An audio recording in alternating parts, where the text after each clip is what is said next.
What up, world? It's Festive Reverb at Narwhal Studios with my friend Wesley and this LinnDrum. My friends at Synth City Rock and Roll Vintage hit me up, said they had a LinnDrum in stock. I was like, yo, I would love to play this LinnDrum, hook it up in the Narwhal Studio into this Neve 5088 and see what it sounds like. So look at this thing. I mean, it looks brand new. This listing is up and available right now. But I just had to get my hands on this and try this out. I'm a big fan of the LinnDrum sound, but I've never actually got to use one in real life, and now I get to do that. And not only that, I get to do it in the way that people who use this in the 80s would use it. And that's plugging it up to a big console, using the individual outputs, tuning up the drums right, and just really experimenting with the sounds. The cool thing about it is we're gonna record every sound that we mess with. We're gonna cut it up into samples and make it available for you to download.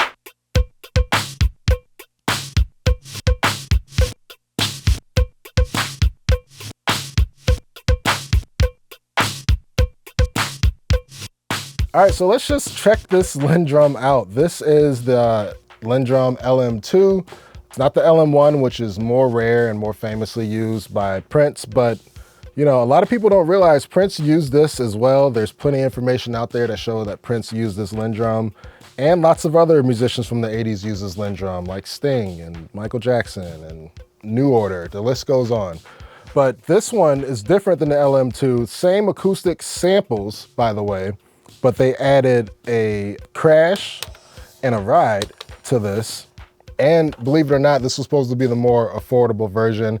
I believe around 5,000 units were made. So we have our bass drums, we have a hard hit and a soft hit, then we have our snare over here, and you get 3 velocities of snares. Well, let's turn the tuning up, which I had it very low, experimenting a little earlier. Got your side stick, hi-hats, open hi-hat. You got your toms that you can also tune up.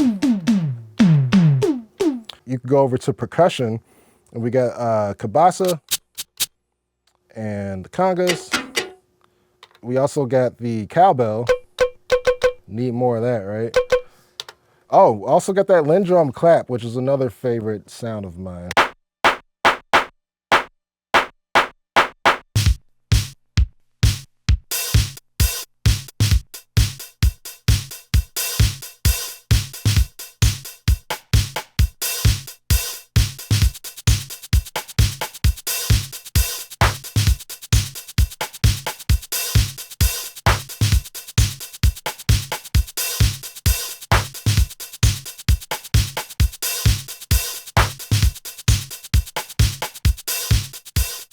So, got my guy Wesley here. Wesley, if you were to have a session with this LinnDrum like we got right now, how would you use all these individual outs running into this Neve? Yeah, well, it gives you a few advantages. First of all, you're hitting so many Neve transformers, which just add a lot of color and warmth to the sound.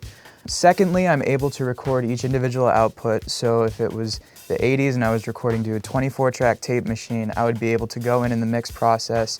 Instead of having just a rough stereo mix, I'd be able to tweak each individual sound, both when we record it and when we're mixing the record. And lastly, it's just fun because I have equalization, I have a lot of echo sends to be able to send outboard effects, as well as it's just the saturation, distortion, all of that. All right, so let's start with the bass drum or the kick drum. For myself and lots of producers out there, the kick drum is one of the most important drum sounds to just get right. I think right now my inclination is to run it through the Purple Audio MC77, which is a clone of a Yuri 1176 Rev E, so it's a little bit faster than the Blue Stripe ones, but it'll add some tightness and nice dynamics to the drum. Sick. So I already laid down a little 4 on the floor beat, but the default step sequence length on the LinnDrum is 32 steps. So as you use this button, you're going through the steps and it plays whatever you have on each step. So I got a kick on step 5, I got a kick on step 9, 13, 17, you guys get it. So just hit play, stop. Cool. All right, yeah, let's punch that up a little bit. All right.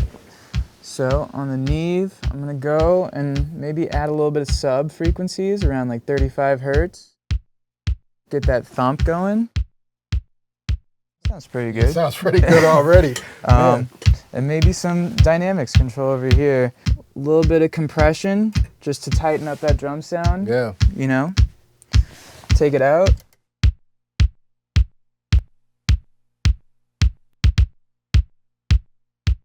It goes without saying, the LinnDrum was made well before the era of MIDI, so there's no MIDI on here. There is a sync in and out that you could use voltage sync, but the tempo, you just gotta use the tempo knob and sort of just dial it in by ear. I actually like that limitation a lot. So let's lay down a snare on top of this beat. And for this, I'll actually do the live recording.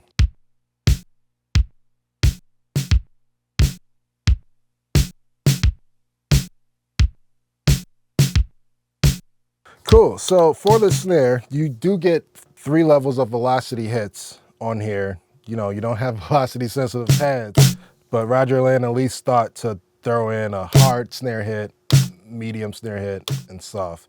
So the Rupert Neve design has silk, which is saturation that emulates old circuits. And so when you bring it up, it adds just a nice little distortion with it out. And then in, just presence, you know? And what's cool about the LinnDrum is you have a knob for tuning that snare. So I'm gonna go a little bit higher up in pitch.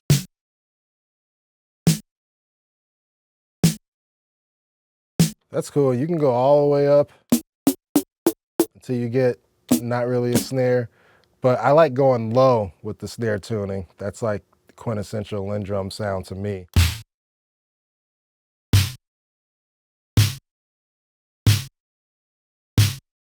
All right, let's add some hats to that. 2 closed hi-hat hits and your open hat. And of course, Roger Linn thought this out even as early as these LinnDrum models to have the open hi-hat be able to be choked off by the closed hi-hat. You also have control over the decay. Close.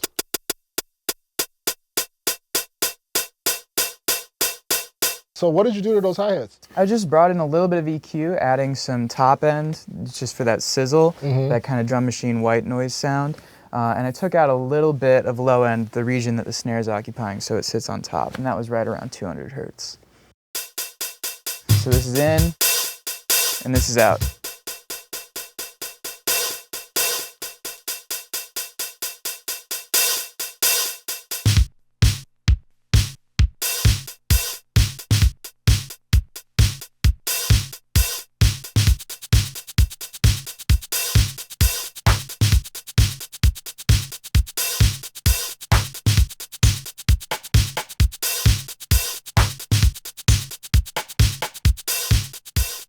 All right, so we're running like about 15 outputs, and I know I have at least 15 pedals that would be cool. So, Yeah. I mean, I know we got the Neve here. I know you got some rack gear, but you know, we're Reverb, man. Right. So let's plug these outputs through some pedals and really mess with some of these drums. Yeah, let's do it.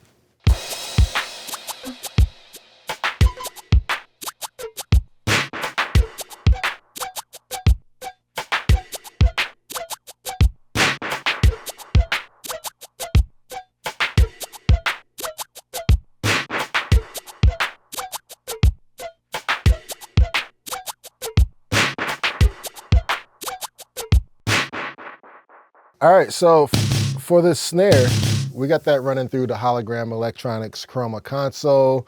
It's a multi-effects pedal that's got a lot of modulation, a lot of time-based effects, and it's got a tape simulator on it. So here's dry. Still a good snare. And here's wet. Pretty cool. And the Chroma console is deep enough. That deserves its own video. There's so much you could do with this multi-effects pedal. We also got this cascade effect on here, which is like a delay effect that I think does a little bit of harmonic, just goodness that only Hologram Electronics can pull off.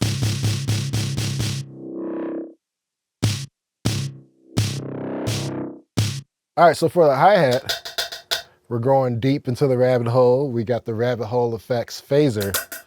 And I know that lots of classic Prince drum tracks, he used a flanger on his hi-hat coming out of the LinnDrum. But the phaser's close enough.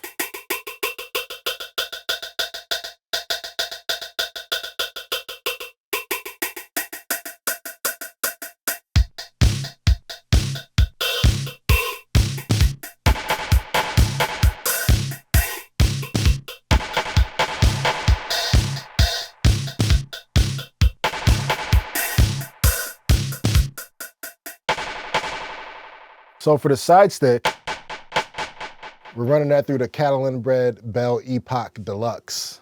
And that is like an Echoplex emulator. But we got that side stick going to give like a little bit of dub style tape echo. All right, so for the toms, I got them tuned up the way I like, because you got the tuning on the toms here. But I have the high and the mid toms actually going to the Walrus Audio Meraki, which is a stereo analog delay. And honestly, I usually never put delay on toms, but I've also never ran a LinnDrum in the pedals, so first time for everything. So as you hear, the high and the mid are going through that Meraki. It's cool about the Meraki, you got different feedback paths that you could mess with. But then the low, we actually got going to another pedal. So I have the low going into the Keeley Caverns. And that's just adding a lot of good reverb to that low tom hit. And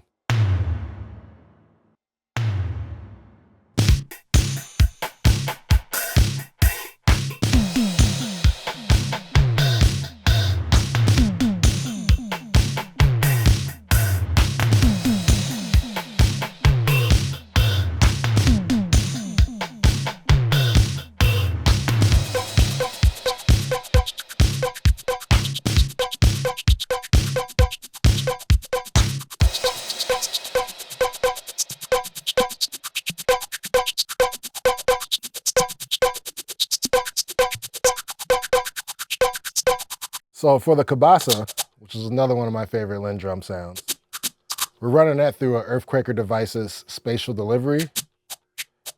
And it keeps changing up because we actually have it on the sample and hold mode. So every Kabasa hit, it's going to sound a little different. So for the tambourine, we have that running through the Matthews Effects Astronomer.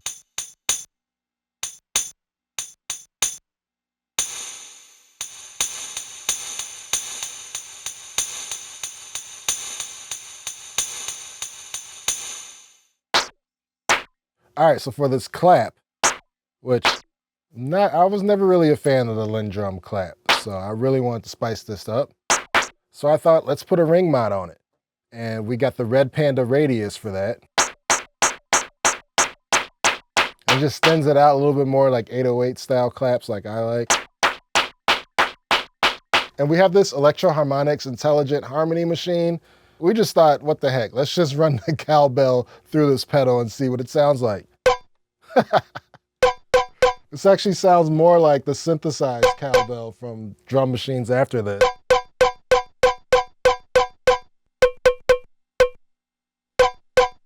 And then lastly, for the ride and for the crash, we have both of those running through two Walrus Audio pedals, two Walrus Audio reverb pedals, the slow and the fathom. So for the ride, that's going through the fathom.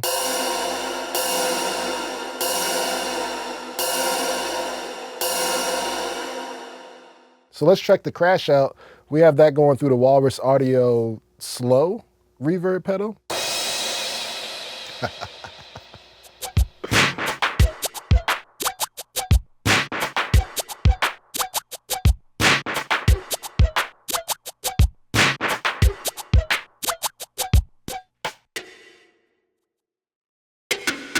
So for these congas, let's go back to some of the cool rack gear that you got here. What do we got this running to? Yeah, so we ran the congas to the Bricasti M7 digital reverb. It's on Brick Chamber preset, so if you have a Bricasti M7, that's what we're working with. And I just made the time a little longer.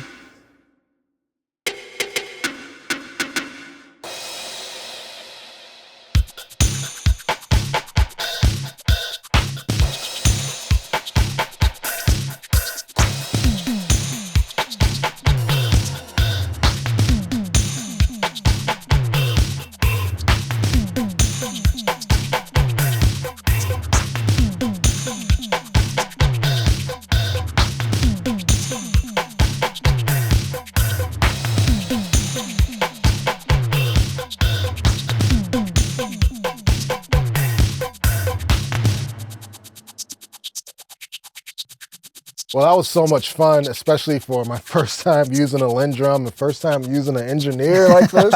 Wesley, thanks so much for helping us out, and thank you to Narwhal Studios for housing this session today. What do you think? Oh, it was so much fun. Yeah? Just the ability to sit on the board and perform some of the beats and get those sounds, it's a great time. Yeah, for sure, for sure. Also, shout out to Rock and Roll Vintage and Synth City for letting us borrow this LinnDrum. This looks like brand new. I feel like it's brand new, but shout out to them for just having such a good LinnDrum. Well, I'm excited to get these samples chopped up and get them into your hands, and definitely let us know how you guys are using these samples. Feel free to drop some of your beats, links to some of your beats in the comments below, or just tell us about some of your experiences with the LinnDrum. Maybe you used the LM1 back in your day. Maybe you still have one. We'd love to learn from you all as well. That's all we got for y'all today. I'm Fest Grandiose. That's Wesley. We're at Narwhal Studios. We're signing off of Reverb. As always, stay safe and keep creating. Peace.